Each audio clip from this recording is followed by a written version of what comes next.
Rise and fall के जो नया सीरियल स्टार्ट हुआ है उसका मैंने कुछ एपिसोड्स देखा है, उसके बेसिस पे मैंने इनका रिव्यू किया है। तो पहले तो राइज एंड फॉल का जो थीम है वो ये है कि पावर ही पैसा है और पैसे में बहुत पावर होता है। तो मनी है तो पावर है, और उस पावर को जीतने के लिए आपको जो करना है वो आप कीजिए, बिकॉज उसके बिना आप कुछ नहीं हैं।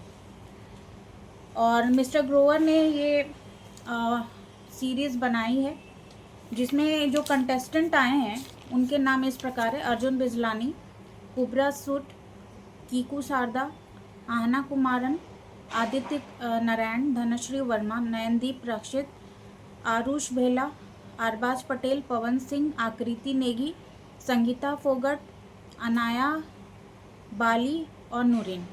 मोस्टली सारे मॉडल सीरियल्स में काम करने वाले अच्छे कलाकार हैं। पवन सिंह जो बहुत फेमस गायक हैं। तो ये सब कुछ नाम है। कीकू शारदा जो अच्छे कॉमेडियन हैं। अर्जुन बिजलानी को तो सारे लोग जानते हैं।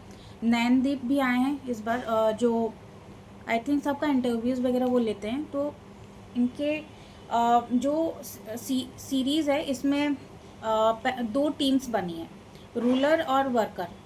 तो जो रूलर है उनके पास अथॉरिटी है, पावर है। जो वर्कर है उनको अपने लाइफ के सारे लग्जरी को बहुत मेहनत से कमाना है, तो उनको काम बहुत करना पड़ेगा। और रूलर जो पार्टी है उसको सारी चीज़ें बहुत अच्छे तरीके से मिली हुई हैं। तो पहले ये हुआ कि एक गोल्डन बॉक्स और सिल्वर बॉक्स जो है वो इन्होंने कॉन्फ्रेंस रूम में रख दिया। तो सबसे पहले अर्जुन बिजलानी और धनश्री गए। तो अर्जुन के सामने गोल्डन बॉक्स रखा हुआ था, धनश्री के सामने सिल्वर बॉक्स रखा हुआ था, और दोनों को ये डिसाइड करना था कि कौन सा कलर का बॉक्स लेके जाएगा। तो फाइनली अर्जुन अग्री हो गए कि उन्होंने सिल्वर बॉक्स ले लिया और धनश्री ने गोल्डन बॉक्स ले लिया और बाहर आ गए। इसी तरह से 2-2, 3-3 कंटेस्टेंट अंदर गए और गोल्डन और सिल्वर बॉक्स के लिए डिस्कशन हुआ। कुछ टीम्स में झगड़े भी हुए और फाइनली एक एक करके सब अपना गोल्डन और सिल्वर बॉक्स लेके बाहर आ गए हैं। रूरल टीम में जो गए हैं वो है कीकू शारदा, धनश्री वर्मा, आदित्य नारायण, आहना कुमारन, बाली, नयनदीप, अरबाज पटेल, पवन सिंह। ये लोग रूलर पार्टी में हैं जिनके पास सारी लग्जरी हैं। और जो वर्कर टीम में है, चूँकि अर्जुन ने अपना गोल्डन बॉक्स धनश्री को दे दिया था, तो जो भी सिल्वर बॉक्स वाले हैं वो वर्कर पार्टी में गए, और जो गोल्डन बॉक्स वाले थे वो रूरल पार्टी में है। तो वर्कर पार्टी यानी सिल्वर बॉक्स वाले अर्जुन बिजलानी, कुबेरा सेठ, संगीता, अनन्या, आरुष, आकृति एंड नूरिन है। तो इस तरह से रूरल और वर्कर टीम डिसाइड हो गया है। तब कीकू जी जो रूरल पार्टी में है जिनके पास गोल्डन बॉक्स था, उन्होंने अर्जुन को अपना वर्कर चुना है, बिकॉज अर्जुन ने अपना गोल्डन बॉक्स खुद ही धनश्री को दे दिया था। फिर आहना कुमारन जो कि रूरल टीम में है, उन्होंने नूरीन को अपना वर्कर बनाया और उनको वर्कर के ड्रेसेस दिए, और उन्होंने कहा कि इनसे मेरी ज़्यादा बात नहीं हुई है तो मैं इनको और ज़्यादा जानना चाहता हूँ। धनश्री वर्मा ने अनन्या को दिया है, बिकॉज़ अनन्या ने बोला था कि मैं अपनी ज़िंदगी बेसमेंट से शुरू करना चाहती हूँ, यानी बेसमेंट में वर्कर्स लोगों को रहने के लिए जगह दी गई है, और ऊपर के फ्लोर पे जो पेंट हाउस है उसमें रूरल पार्टी रह रही है। आदित्य नारायण ने आरुषि को, अरबाज पटेल ने संगीता फोगट को, और बाली जो रूरल टीम में उन्होंने आकृति नेगी को अपना वर्कर असाइन किया है। और बेसमेंट में जाने के लिए एक लिफ्ट लगी हुई है। जितने भी लोगों का एंट्री हुआ था सारे लोग बेसमेंट से ही डांस वांस करते हुए आए, तो इनका एंट्री के लिए कोई स्टेज नहीं बना हुआ था, ये सारे लिफ्ट में ही अपना डांस वांस करते आए और उन्होंने अपना इंट्रोडक्शन वहाँ पे दिया है। जैसे अर्जुन बिजलानी ने कहा कि मेरा नाम अर्जुन है और बी केयरफुल बिकॉज मेरा निशाना सही होता है।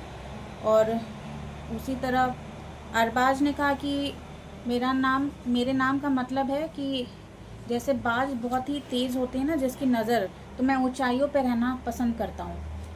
तो इस तरह से सब ने अपना अपना इंट्रो दिया था और सबका डांस वांस पवन सिंह भी अपना डांस वांस गाना वाना गाते हुए वो लिफ्ट में ही आए और लिफ्ट से ही सबकी एंट्री हुई। और लिफ्ट से ही जो वर्कर है वो बेसमेंट में गए। और बेसमेंट का अलग रूल है, वहाँ पे है कि पानी 1 ही घंटा सुबह और शाम को आता है, और पानी जाने से 5 मिनट पहले एक बजर बजना शुरू हो जाता है, और उसके हिसाब से आप अपना पानी स्टोर कर लीजिए। दूसरा पॉइंट है कि सब सुबह सुबह उठते ही अटेंडेंस शीट लिफ्ट से नीचे आती है। लिफ्ट खुलने पर उस अटेंडेंस शीट पे सबको साइन करना होता है। जब तक जितने लोग वर्कर टीम से बिलोंग करते हैं सब साइन नहीं करते हैं, वो सायरन बजते ही रहता है। ऊपर की जो रूरल पार्टी है उनको काफ़ी लग्जरी सुख सुविधाएँ मिली हुई हैं। सोने के लिए उनके पास बहुत अच्छा बेड लगा हुआ है। खाने के लिए ब्रेकफास्ट भी उनका बहुत अच्छा है। Bread, toast, almond milk, fruits, सब कुछ उनके लिए अवेलेबल है, चाय कॉफ़ी। बट वर्कर टीम को सुबह सुबह ब्रेकफास्ट में चने वगैरह मिले थे। तो वही है कि वर्कर टीम को अपना लग्जरी कमाने के लिए बहुत काम करना पड़ेगा। और ये भी है कि जो गोल्डन और सिल्वर जो सूटकेस था, तो गोल्डन सूटकेस की प्राइस वैल्यू 6 लाख थी, और जो सिल्वर टीम की प्राइस वैल्यू थी वो 1 लाख थी। तो रूरल टीम जो है उसमें 6 सदस्य जो थे वो मेन थे, जैसे कीकू, धनश्री, आदित्य, आहना कुमारन, बाली और नैनदेव। ये पहली पसंद थे। इनके 6 लाख मिलके 36 लाख हुए। और 2 बंदे जिनका कि डिसाइडेड नहीं था कि वो वर्कर टीम में है या रूरल टीम में है, इनको उन्होंने रूरल टीम में लिया। वो थे अरबाज और पवन सिंह। मतलब इनके 1 लाख, यानी रूरल टीम के पास टोटल 38 लाख थे। अब एक और बंदा बच गया था लास्ट में, जिसका कि टीम पता नहीं था, तो उनको वर्कर टीम में लिया गया। तो अभी वर्कर टीम के पास कुछ भी नहीं है। वर्कर टीम को अभी कमाना है। और जो रूरल पार्टी है उनके पास टोटल 38 लाख रुपीज़ है। प्राइस वैल्यू उनकी जो है वो 38 लाख है। तो ये गेम का थीम है जो कि फर्स्ट और सेकेंड एपिसोड में दिखाया गया है। अच्छा, अब जिस दिन वर्कर रूरल से ज़्यादा कमा लेंगे उस दिन तख्ता पलट जाएगा। उनको रूरल टीम के सारे सुख सुविधाएँ मिलेंगी, और रूरल टीम का जो है वो rural team will become worker and worker will become rural. तब वर्कर टीम के पास अभी एक ऑफ़र आया कि अगर आप एक टॉयलेट यूज़ करते हैं, क्योंकि बेसमेंट में जाने के बाद उनको सबको एक एक बेड मिला हुआ था जो कि बहुत कंफर्टेबल नहीं था, और उनका जो लंच भी आता है तो वो टिफ़िन बॉक्स में आता है। ऑब्वियसली खाना अच्छा है, नॉर्मल दाल चावल रोटी रोटी सब्ज़ी वगैरह मिल रहा है। But as usual rural team की फूड क्वालिटी उससे ज़्यादा अच्छी है, क्योंकि वो लग्जरी में रह रहे हैं। तो वर्कर टीम को ये कहा गया कि अगर आप 2 टॉयलेट अगर है तो उसमें से अगर एक ही टॉयलेट यूज़ कर रहे हैं तो, और एक टॉयलेट अगर आप कॉम्प्रोमाइज़ करते हैं तो फिर आपको 1 लाख मिलेगा। बाथरूम भी 2 है। अगर आप सिर्फ एक बाथरूम यूज़ करते हैं और दूसरा बाथरूम आप इस बात को लेकर के सहमत होते हैं कि हम उसको यूज़ नहीं करेंगे तो 1 लाख मिलेगा। अगर आप अपना बेड सेक्रीफाइस करते हैं तब आपको 1 लाख मिलेगा। यानी एक टॉयलेट, एक बाथरूम और अपना बेड सेक्रीफाइस करने पे आपको टोटल 3 लाख मिलेंगे। तब सबका ये डिसीज़न हुआ कि नहीं, टॉयलेट तो ज़रूरी है, इवन बाथरूम भी 2 ही चाहिए। तो अगर हम अपना बेड सेक्रीफाइस कर देते हैं, और उन्होंने 1 लाख रुपया ले लिया उस हिसाब से। तो अभी वर्कर टीम को और भी बहुत सारे टास्क भी परफॉर्म करने हैं, क्योंकि उनको पैसा अर्न करना है। तो उनके लिए अभी एक गेम प्लान किया गया, जो कि रूरल टीम डिसाइड करेगी कि उसका लेवल ऑफ डिफ़िकल्टी 1 होगा, 1 थोड़ा कम है, और लेवल ऑफ डिफ़िकल्टी 2 होगा, वो डिफ़िकल्टी लेवल हाई है। तो रूरल टीम ने डिसाइड किया कि इसका डिफ़िकल्टी लेवल 2 होगा, जिसकी प्राइस वैल्यू तो रूरल टीम ने ये डिसाइड किया कि जो वर्कर टीम को टास्क असाइन किया जा रहा है उसका डिफ़िकल्टी लेवल 2 होगा, और उनको जो टास्क असाइन किया गया था उसमें ये था कि उनको शिकंजी बनाना था 1 घंटे में। और उसका स्टार्टिंग ऐसा था कि फर्स्ट स्टेप में एक वाटर टैंक है जिसमें कि बहुत ही ठंडा पानी भरा हुआ है। उस वाटर टैंक में एक बंदा अंदर जाएगा, ठीक है, और उसमें से एक कार्ड नंबर निकालेगा। उस पर कार्ड नंबर्स लिखे हुए थे, और वो बंदा जो अंदर गया कार्ड लेके आ रहा है बाहर, वो दूसरे बंदे को जो बाहर खड़ा है उसको वो कार्ड देगा। और टेबल पे बहुत सारे आइस स्लैब रखे हुए, और हर आइस स्लैब के सामने नंबर्स लिखा हुआ है। तो कार्ड पे जो नंबर लिखा हुआ है उसी नंबर का आइस स्लैब जो है उसको 2 लोग तोड़ेंगे। मतलब एक बंदा कार्ड निकाला, दूसरे बंदे ने कार्ड जाके दिया, तीसरे और चौथे यानी 2 लोग टेबल पे खड़े थे और वो आइस स्लैब तोड़ने के लिए खड़े थे। वो आइस ब्रेक करने के बाद बाकी के 2 लोग लेमन एक्सट्रैक्ट करेंगे, उसको कट करना है। तो कट करने वाला काम 2 लोगों ने किया, और 2 लोग जो हैं वो दांत से स्वीप करके और लेमन जूस ग्लास में निकालेंगे। उसके लिए उनको टोटल टाइम 1 घंटे का दिया गया था। और अगर आप 10 ग्लास शिकंजी बनाते हैं तो उसकी प्राइस वैल्यू 2 लाख थी, और 25 ग्लास शिकंजी बनाते तो उसकी प्राइस वैल्यू 5 लाख थी, यानी वर्कर टीम को 5 लाख मिलता। और ये 5 लाख जो 38 लैक्स रूरल टीम के पास है, उनके अकाउंट से ये वर्कर टीम के अकाउंट में जाता। अब ये तो बहुत ही इम्पॉसिबल चीज़ थी, बिकॉज जो 2 यहाँ पे वाले टोटल इन्वॉल्वमेंट 7 लोगों की थी। एक बंदा कार्ड निकाला, दूसरा बंदा उस कार्ड को जा कर के दिया, जो 2 लोग आइस स्लैब के पास खड़े थे, और वो 2 लोग आइस ब्रेक कर रहे थे, और आइस के अंदर ही वो लेमन था। वो ब्रेक करके लेमन निकालना वॉज अ डिफ़िकल्ट टास्क, उसको तो निकालने में ही बहुत टाइम लगा। फिर 2 लोग उस जो नेक्स्ट के 2 लोग थे उन्होंने लेमन को कट किया, और नेक्स्ट के जो 2 लोग थे उन लोगों ने दांत से ग्लास में वो लेमन जूस कलेक्ट करना शुरू किया। और ग्लास में एक रेड कलर का लेवल बना हुआ था, मार्क किया हुआ था, उस लेवल तक आपको दांत से स्क्वीज करके लेमन जूस निकालना था। अगर उस रेड मार्क से नीचे लेमन जूस तो वो डिस्क्वालीफाई हो जाएगा, ग्लास वो कंसिडर नहीं किया जाएगा। 25 ग्लास शिकंजी 1 घंटा में बनाना जिसकी प्राइस वैल्यू 5 लाख थी, वो तो नेक्स्ट टू इम्पॉसिबल था। तो अंत में इन लोगों ने गिव अप कर दिया, जिसमें कि संगीता फोगट ने बहुत अच्छा परफॉर्म किया था। उनको तो हाथ वाथ में भी लगी, बिकॉज जो आइस ब्रेक करने वाला जो इक्विपमेंट था वो भी बहुत छोटा था। इन लोगों ने बड़ा इक्विपमेंट कुछ दिया नहीं था जिससे मार मार के आइस को ब्रेक किया जाए और उसमें से निकाला जाए लेमन को।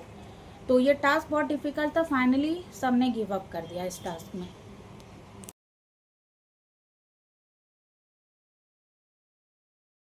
ये टास्क होने के बाद टास्क ऑफ नॉमिनेशन यानी nomination of the week decide हुआ कि कैसे नॉमिनेशंस करना है। तो ये भी रूरल टीम में डिसाइड करने वाली थी, जिसमें कि वर्कर टीम परफॉर्म करते और लोग नॉमिनेट होते। तो नॉमिनेशन ऑफ द वीक का स्टेप्स क्या था कि लिफ्ट नीचे आएगी और उसमें दो वर्कर अंदर जाएंगे एज अ पैसेंजर। तो लिफ्ट जब नीचे आती है, लिफ्ट खुलती है, 2 लोग उसमें अंदर जाते हैं, एक बंदा वापस से अंदर जाएगा जो कि लिफ्ट ऑपरेटर का काम करेगा, जिसके पास बहुत सारी पावर होगी, और वही बंदा नॉमिनेट करेगा। तो अब रूरल टीम को ये डिसाइड करना था कि वो 2 पैसेंजर कौन होंगे और वो एक बंदा जो लिफ्ट ऑपरेट करेगा वो कौन होगा, क्योंकि ये जो लिफ्ट में ये 3 लोगों की इन्वॉल्वमेंट थी, ये वर्कर टीम में डिसाइड करने वाले थे। तो पहले राउंड में पैसेंजर बन के गए आरुष एंड अर्जुन, और लिफ्ट ऑपरेटर थी आकृति। आकृति ने आरुष को नॉमिनेट किया और अर्जुन को बचा लिया। मतलब वहाँ पे आरुष और अर्जुन अपने अपने स्टेटमेंट दिए। आकृति ने उस स्टेटमेंट के बेसिस पे ये डिसाइड किया कि वो आरुष को नॉमिनेट करती हैं एलिमिनेट होने के लिए। जो सेकेंड राउंड था उसमें ऐसा था कि आकृति और अनाया जो थी वो पैसेंजर के रूप में अंदर गई, और जो लिफ्ट ऑपरेटर था अर्जुन, जिसके हाथ में पावर थी, तो उन्होंने आकृति को नॉमिनेट कर दिया। सेकेंड राउंड में कोबरा और थर्ड राउंड में संगीता और नूरीन थी, जिसमें पैसेंजर थी और अनाया उनकी लिफ्ट ऑपरेटर थी। तो संगीता को उसमें नॉमिनेट किया गया, जबकि उन्होंने काफ़ी अच्छा परफॉर्म किया था। तो रूरल और वर्कर टीम में जो एक डिफरेंस था वो ये है कि वर्कर टीम में नॉमिनेशन और एलिमिनेशन के चांसेस ज़्यादा हैं, रूरल टीम ऑलरेडी सेफ है। अब यहाँ नॉमिनेशन टास्क के बाद जो रूरल टीम है उनको ये बोला गया कि उनके पास 3 टिकट है और अभी रूरल टीम में 8 लोग हैं और यहाँ पे एक और टास्क डिसाइड हुआ कि वर्कर टीम को 3 टिकट्स दिए गए। वो अल्टीमेट टिकट कंटेंडर होंगे जिनको कि वो 3 टिकट दिए जाएंगे और दो लोग रूरल टीम से नीचे आएंगे और उनके पास 5 लाख होगा और वो अपनी अपनी दावेदारी बहुत अच्छे से उनके साथ डील करेंगे। मीन्स रूरल टीम से 2 लोग नीचे आएंगे और वर्कर टीम को अपनी दावेदारी का एक्सप्लेनेशन देंगे और 5 लाख रुपए उनके सूटकेस में है, तो ये डील उनको डन करना होगा। और रूरल टीम का ये एम होगा कि वो जो लेके पैसे आए जितने कम में वो डील कर सकें। कि 5 लाख है, 1 लाख में अगर डील डन हो गया तो उनके 4 लाख बच जाएंगे, क्योंकि ये जो अमाउंट है ये उनके अकाउंट से वर्कर टीम के अकाउंट में जाने वाला है। तो जो रूरल होगा वो अल्टीमेट रूलर होगा। तो इसी तरह से पहला वर्कर जो अर्जुन था, उन्होंने उनके पास एक दावेदारी की टिकट थी, अनाया के पास एक दावेदारी की टिकट थी और कुबेरा और आरुष के पास एक दावेदारी की टिकट थी। ये तीसरा टास्क डिसाइड हुआ जिसमें कि रूरल के काउंट 8 हैं और वर्कर के को 3 दावेदारी की टिकट्स दी गई थी और हर एक राउंड में 2 लोग रूरल टीम से नीचे आएंगे और वो प्रूफ देंगे कि वो अल्टीमेट विनर नेक्स्ट वीक के लिए क्यों बनने वाले हैं। तो इस तरह से वो अपना पिच जो है वो प्रेजेंट करेंगे। मतलब एक बार में 2 लोग आएंगे लेकिन हर एक इंडिविजुअल को अपना पिच अलग अलग तरीके से प्रेजेंट करना होगा और ऐसे 3 राउंड होंगे। 2 लोग नीचे आएंगे, अपना इंडिविजुअल पिच प्रेजेंट करेंगे कि वो उनको अल्टीमेट रूलर क्यों बनाना चाहिए इस वीक का, और ऐसे 3 राउंड होंगे। तो पहले राउंड में अर्जुन और आकृति थे, उन्होंने फर्स्ट राउंड लिया। सेकेंड राउंड अनाया और संगीता ने लिया और थर्ड राउंड कुबरा और आरुष ने लिया। तो इस तरह से मतलब ये डिसाइड हुआ था। पवन सिंह और कीकू शारदा फर्स्ट राउंड में वर्कर टीम के पास गए एंड सेकेंड राउंड में आदित्य नारायण और धनश्री वर्मा आए थे।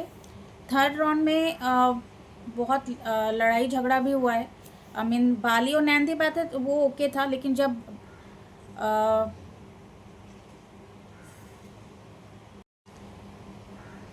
थर्ड राउंड में बाली और नैनदीप आए थे। फोर्थ राउंड में जब अरबाज है तो बहुत लड़ाई झगड़ा हुआ आरुष के साथ उसका, और वो झगड़ा मतलब इतना ज़्यादा था कि किसी तरह उनको ड्रैग करके ऊपर ले जाया गया। फाइनली नयनदीप जो है वो दावेदारी टिकट में अल्टीमेट रूलर बने, ऐसा दिखाया गया है। ओके, अब एक नया गेम शुरू हुआ जिसमें कि रेड रूम में बहुत सारे डायमंड 25 डायमंड्स रखे हुए हैं और ये वर्कर टीम का एक बंदा है जो रूरल टीम को गाइड करते रहेगा कि तुम्हारे वो बहुत डार्क ग्लासेस लगाए हुए होंगे और उनको कुछ दिखाई नहीं दे रहा होगा और रूरल टीम को ऐसे गाइड करना है कि वो 25 डायमंड कलेक्ट कर ले बैग में और वो एंड पॉइंट पे पहुंच जाए। और उनका एक टाइम लिमिट दिया गया था कि अगर इस टाइम में उन लोगों ने वो 25 डायमंड कलेक्ट कर लिए तो वो, और जिसके पास सबसे ज़्यादा डायमंड होगा वो जोड़ी जो है वो विनर जोड़ी होगी। ओके, तो रेड रूम में टास्क स्टार्ट हुआ।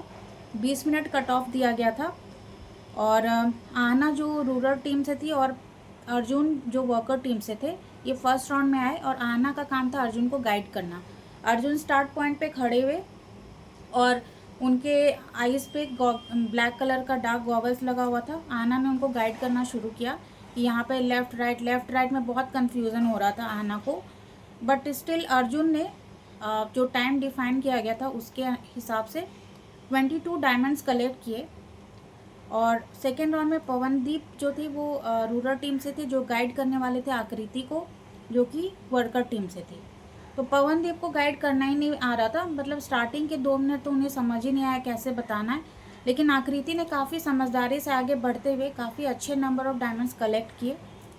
और थर्ड राउंड में नयनदीप और आयुष है। नयनदीप जो है वो रूरल टीम से हैं और आयुष जो है वो वर्कर टीम से थे। तो नयनदीप जो है वो आयुष को गाइड कर रहे थे और इनकी बॉन्डिंग ज़बरदस्त थी।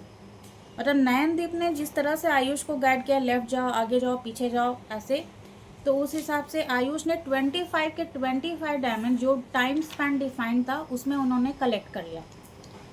तो मैंने इतने 6-7 एपिसोड्स देखे, तो इसके आगे तो मैं अभी देख नहीं पाई हूँ कि उनका क्या, क्योंकि इसके आगे इन लोग का नॉमिनेशंस भी डिस्कस हुआ था, जिसमें कि अरबाज ने कीकू को नॉमिनेट किया था और नयनदीप ने पवनदीप को सेव किया था।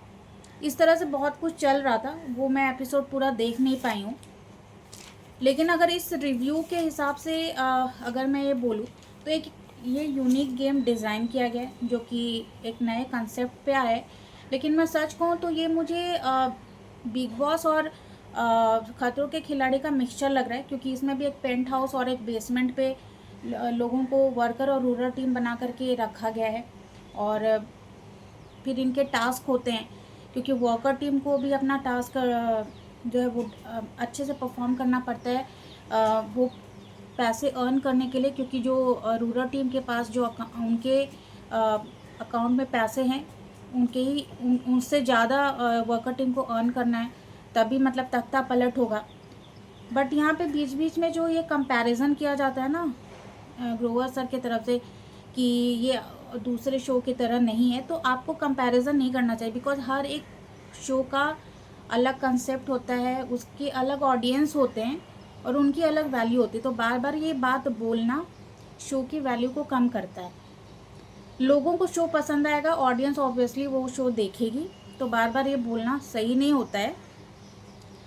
और यहाँ पे है कि ये कंटेस्टेंट को बहुत स्ट्रिक्टली बोलते हैं कि यहाँ पे तुम्हारा रूल नहीं चलेगा, सीधा आप बोलो कि मेरा रूल है, क्योंकि मेरा गेम है तो मेरा ही रूल चलेगा, तो no excuses will be entertain.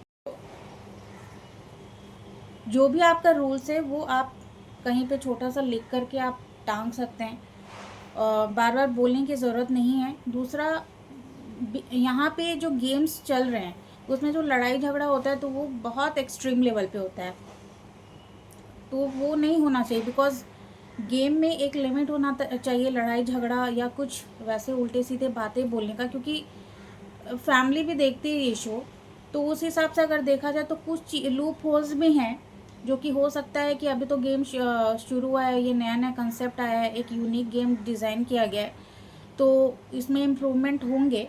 But फ़िलहाल जो मैंने देखा उसमें यही था कि आपको मेंटली बहुत स्ट्रॉन्ग होना पड़ेगा, क्योंकि यहाँ पे कोई किसी के लिए नहीं है। यहाँ पे क्लियर समझाया गया है कि ये गेम पावर का है, जिसके पास पावर है वही रूलर है। तो पावर गेन करने के लिए तो सबको सेल्फिश होना पड़ेगा, कोई किसी के लिए नहीं है। जो ये बोल रहा है कि मैं तुम्हारे फेवर में हूँ, उसको भी आपके अगेंस्ट जाना ही पड़ेगा, क्योंकि उसको पावर अचीव करनी है। तो गेम में डिमोटिवेशन बहुत है। दूसरा, जो लैंग्वेजेस यूज़ की जाती है उसमें भी कंटेस्टेंट के बीच में बहुत फाइट्स होती है, और पावर का गेम है तो ऑब्वियसली फाइट्स होगी, लोग अपने पॉइंट्स रखेंगे, आर्ग्यूमेंट्स तो होंगे ही। तो यहाँ इस गेम में जो भी जाता है उसको मेंटली स्ट्रांग होने की ज़रूरत है। रूल्स रेगुलेशन ऑफ कोर्स हैं, लेकिन कभी कभी लोग लिमिट क्रॉस कर देते हैं जो झगड़ा झंझट होता है, और किसी को यहाँ पे किसी चीज़ के लिए डांट नहीं पड़ती कि तुमने ऐसे क्यों बोला, वैसे क्यों बोला। आप अगर परफॉर्म अच्छा नहीं कर रहे हो तो उसके लिए सुनाया जाता है कि मतलब मैं आपके परफॉर्मेंस से बहुत हैप्पी नहीं हूँ। तो ये सारी चीज़ें हैं। तो अब ये तो ऑडियंस डिसाइड करेगी कि इसको कितनी लोग इसको कितना पसंद कर रहे हैं। बाद में ये तो पता चल ही जाएगा, क्योंकि अभी कुछ दिन पहले ही ये शो स्टार्ट हुआ है और मैंने इसके 6-7 एपिसोड्स देखे हैं, जिसके बेसिस पे मैंने ये रिव्यू किया है और मुझे ऐसा लगा कि काफ़ी हार्श लोग रहते हैं, क्योंकि ये पावर का गेम है तो पावर अचीव करने के लिए कुछ भी करते हैं। बट हाँ, गेम जो है वो अच्छे अच्छे डिज़ाइन किए हुए हैं। तो जब टास्क लोग परफॉर्म करते हैं, जब एलिमिनेशंस डिस्कस होता है, तो उसमें ये दिखता है कि कौन कब पलट जाता है, कैसा होता है। मतलब आप किसी पे भरोसा वहाँ कर ही नहीं सकते हो, बिल्कुल से भी भरोसा है ही नहीं। लेकिन हाँ, स्ट्रैटेजी मिलके चलना पड़ता है, क्योंकि कभी कभी रूरल और वर्कर टीम में भी कोऑर्डिनेशन होना चाहिए, और कोऑर्डिनेशन अच्छा नहीं होगा तो आप टास्क नहीं जीत सकते हैं। लोगों का भरोसा नहीं होगा तो कोई आपको सेव नहीं करेगा। तो ये मिला जुला गेम है जिसमें कि आपको बहुत ही इंटेलिजेंटली, वाइजली और क्लेवर होके आगे बढ़ना है। तो आपको रिव्यू मेरा कैसा लगा बताइएगा। नमस्ते।